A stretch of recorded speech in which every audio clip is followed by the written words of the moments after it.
Wait a moment. This isn't a furry visual novel. Hey guys and gals, Never here from Drakewing Gaming, and 70 on Twitter, the Gaming Dragon. Today I'm coming back at you in the Let's Play episode of Beyond the Harbor. So yeah, let's go ahead and jump right back into it, shall we? Alarm chain, you were up, and let's go. Alright. I never went to camp. I had a strict curfew, and she made sure she knew where I was whenever I went out. While I was planning this trip, I felt like shit lying to Mama.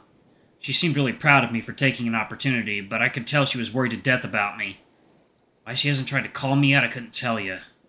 I hope she's okay. Maybe I'll send her a message in the morning. Oh, I'm sorry if I'm boring you. You've probably heard millions of stories more interesting than mine, considering how long you've been around. There are a lot of colorful people in this world of yours, don't you think? Who's he talking to?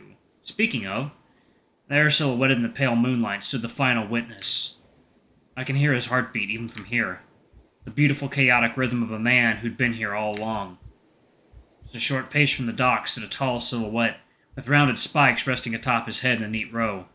I walk closer to him, but not wanting to startle the iguana, I cautiously call out to him in a small voice. "Trevor? It's me, JC!" I stand in place, waiting for a response that never comes. "Trevor?" I call out again, taking another step closer to him. But still, nothing. Not sure what else I could say, I reach out to him and touch his shoulder. Stiff. Cold. "Trevor?" I walk in front of him, trying to get a good look at his face. It appears to be frozen, his wide green eyes reflecting the moon right back at me. I scan the beach for something, anything that could have caused him to freeze up like this when I remember the dock that I... Bah! My thoughts are interrupted by a quiet whimper from the man just in front of me. My gaze is drawn immediately to his eye, still reflecting the moon back at me as a single tear rolls down from it. Was he... He sputters as he hunches over. Tonight is... He coughs violently. "Trevor?" I mumble quietly as he breathes heavily, a thin strand of drool leaking from the base of his lips. A little glint of light shines off his tallest head spine as he slowly turns his head to face me. "You..." He doubles over, still out of breath. "You... He shakes his head. "I'm sorry. I'm so sorry." He stands back up straight, wiping his face with his forearm as he does. I shake my head, stepping towards him. "Please, it's okay. There's no need to apologize. Earlier I saw..." I cough. "I'm not the smartest guy on the planet, but I could see something else going on. You wanted to talk with me alone." I place a hand on my chest, resting my gaze as gently as I can onto the iguana. "Thank you for trusting me, Trevor." An uneasy laugh escapes the iguana's throat. "Please." He shakes his head.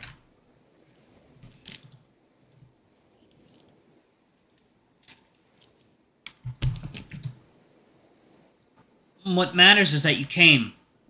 A small but genuine smile spreads across his face, and I feel the gravity of the situation slowly ease off my heart. I think his is the first genuine smile I've seen since I've arrived here. "Trevor." I reach my hand out and place it on his shoulder. He flinches at first, but after he feels how soft my touch is, he eases up. "Is everything okay?" His pale green eyes stare back into mine for a moment before he closes them and slowly shakes his head. "No, it isn't." He continues, eyes still closed. "Ever since... that... nothing's been the same." I gently rub his shoulder. "That? Do you mean Ollie's disappearance?" He nods his head, his brow wrinkling as he does. "Yeah. I want to help."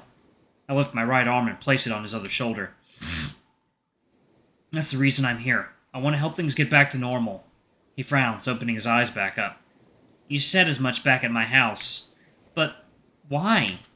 What do you have to gain from all this?" I blink. "Well..." I shrug my shoulders. "I heard about the case online and I looked into it. Nothing added up for me. Next to no news coverage, no statements from the family, the police investigation formally ended only 2 days after he was reported missing. Nothing added up." I frown. And that didn't feel... fair. After I'd arrived here, all my suspicions felt even more justified. Nothing about this story adds up. Every time I learn something new about Oliver, 10 more questions pop up. I shudder as a particularly chilly breeze runs through my fur. If everything Sam's told me is true, Oliver is a social outcast and has been for his entire life. But that doesn't mean he deserves to be just forgotten about. I mean, for fuck's sake, he could still be out there somewhere.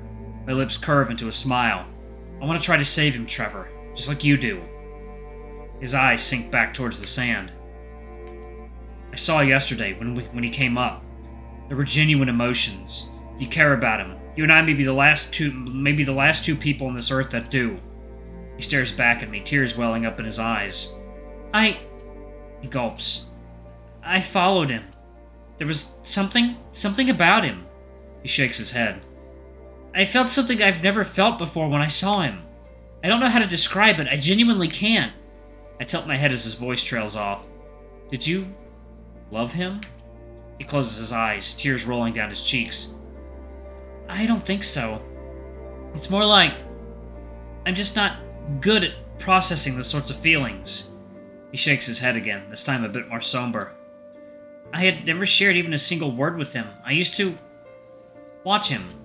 His brow ridge twitches as he speaks. In school, I'd always stand away from him in the hallway. Second, y'all. Water time.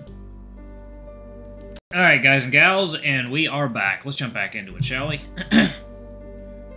We never had any classes together despite being in the same grade. I wish we did. He offers a slight chuckle. Maybe it's for the best we didn't. I already had a hard time focusing in school. Feeling his discomfort again, I give it in to his desires and take another step back. I'll have to remember all of this to write down in my notebook later. It was strange. When I saw him, it felt like something inside of me was waking up. That I could remember. He trails off there, but I fold my arms and keep my eyes locked onto his. Remember? What did you remember? He shakes his head. It didn't make any sense, but I would sometimes remember things that I know never happened. I have memories of spending time with him. Bad memories. He turns away from me instead, looking out towards the bay. My dad, he knew who Ollie was. I fold my arms, not particularly happy with the sudden topic change, but making a mental note to ask about these memories again later. How so? The iguana lets out a long, raspy sigh. He chokes on his words, breathing out a sharp and immediate puff of air. My dad. I recoil in shock as his hands suddenly grasp onto his face and he begins shaking violently. No. He digs his fingers deeper into his scales as he mumbles under his breath. Not now. His shaking slows down as the flow of time returns to normal and the intensity of the night air finally registers in my mind. My first instinct had been to rush forward and...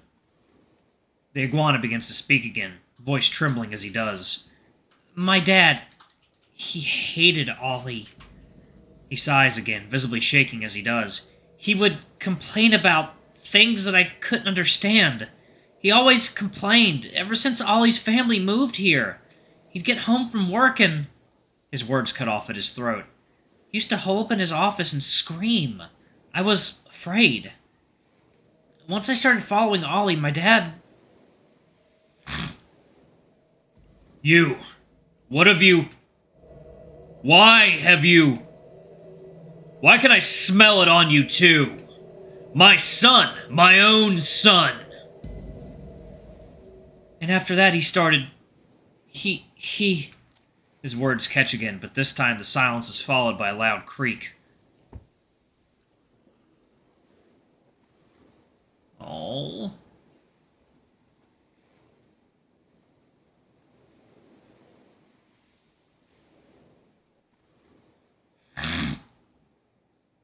The iguana's body then doubles over, but without a single thought, my feet move and I rush forward to catch him. The impact is heavy, his thoroughly abused body crumbling under its own weight. Using all the strength I can muster, I hold him there as tight as I can. There's a long period of silence as neither of us dare to speak. The only sound I can hear over the waves is the pumping of my heart in my ears, adjusting to beat in tune with the man I was holding. There was a beautiful simplicity in our embrace, one that could potentially heal. I feel the warmth of his tears soaked into my shirt, a solemn reminder of my role in all this.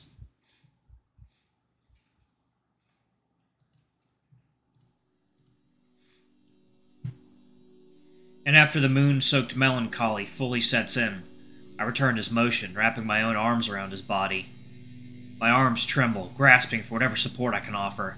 There's another, much softer grip on my shoulder, though. I turn my head to look, but the pale glow of the moonlight highlights it for what may be the first time, revealing the tender grip of the lonely heart. There, torn from the heavens, the brilliant soul of another makes its solemn plea plain to me. Another warm tear rolls down my cheek, mouth left agape by the chilling beauty of the fractured voice. I gave it an answer the only way my petrified body could. I wished that I could still save him. I wished it with all my heart.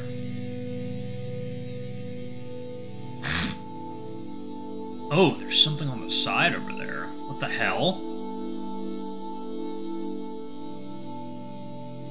No, what? I remain still as I feel an unexpected... Oh my god! I remain still as I feel an unexpected cool sensation cascade down my back.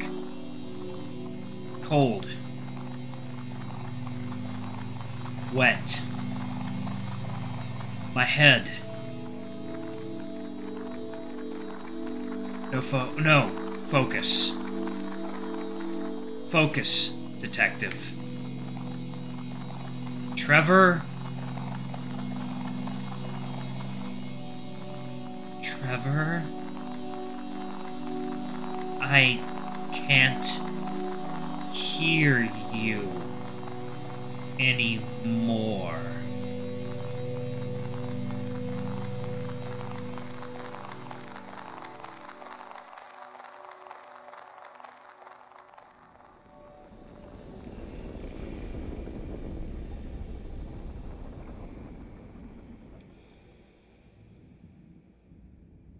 I can feel him. He's close.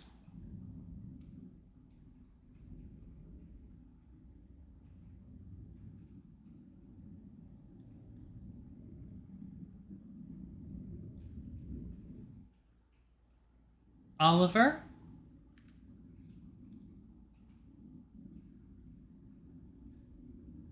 So close.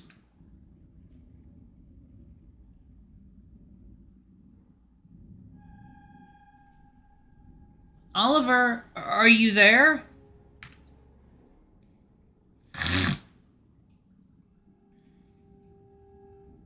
Guide me, please.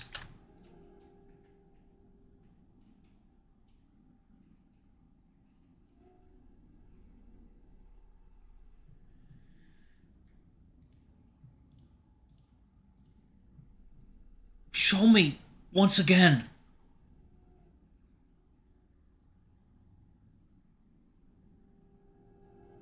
Ah, there you are.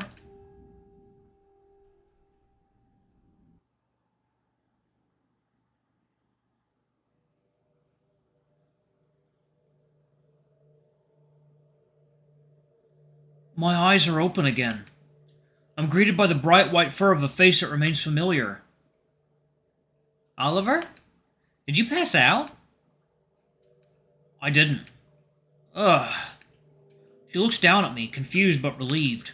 I wanted to make sure you weren't. Your eyes were open, but you didn't look like you were all there. She shakes her head before taking a seat next to me. Alright, y'all, I'm actually going to pause it right there. Thank y'all so much for watching. Don't forget to like, comment, subscribe, ring that notification bell, and check out our Patreon if you can. It always helps. Alright, I love you all, and I'll see y'all in the next video. Bye-bye!